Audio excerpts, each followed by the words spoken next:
Coach, to think in a Big East tournament semifinal game, your team wins by almost 30 points. You win by 29 points. Yeah. How is your team able to play so dominantly today? Well, just I've mentioned maturity and composure. Like, we weren't perfect throughout. We were uneven in the second quarter again tonight. That's been our bad quarter the last two nights, but we weren't quite as bad tonight. And I think that we kept there, and we just have a group that kind of understands like how we can win, and just I told them, just go compete. I said, not all of you guys are going to make shots tonight at the level that you want to make shots, because that just isn't realistic. But I just think we got off to a good start. I felt like that was huge from a confidence standpoint, both ways. I mean, I think when you trail by what Seton Hall trails, it's a little easier to panic and not play possessions as much as if it's tight. And so I think that was key to get off to a big start. And I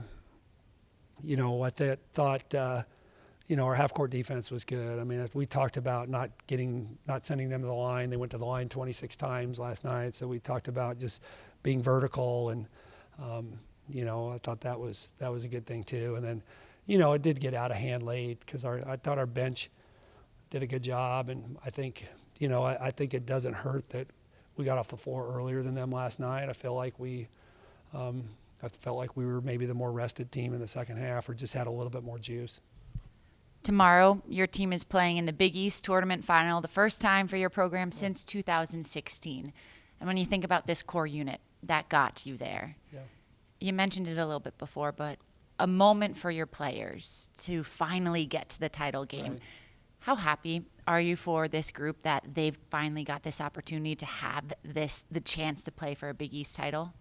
Yeah, I'm just really happy that they have that opportunity, because, like you said, it's been a special group. They've really been there for each other. They care for each other. I mean, I think that's one of the things as a male coaching women's basketball is just the level of care that they take in one another, the way they're able to lift each other up on the court and off. And we've been such a good road team, I think, because we get along, and I think that's just really fun to see.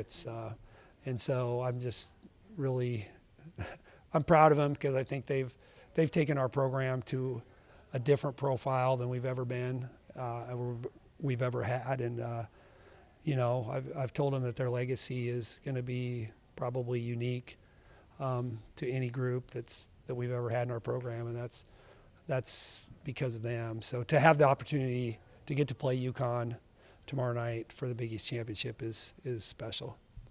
And bringing up UConn now, you said before in your press conference you're using the game as a measuring stick a bit. Yeah. And I love that mentality. How much is it that you're going in and just really, as much as you are focusing on the opponent, really using this as an opportunity to focus on your team?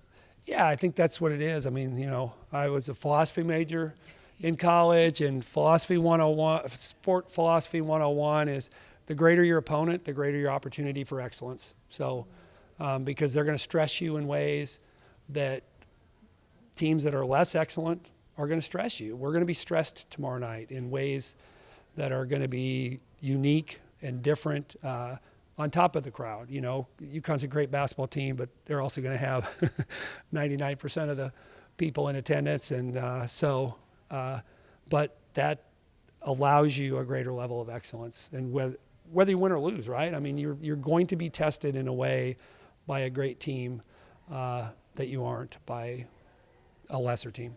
Coach, thanks so much. Good luck tomorrow night. Okay, thanks, Megan.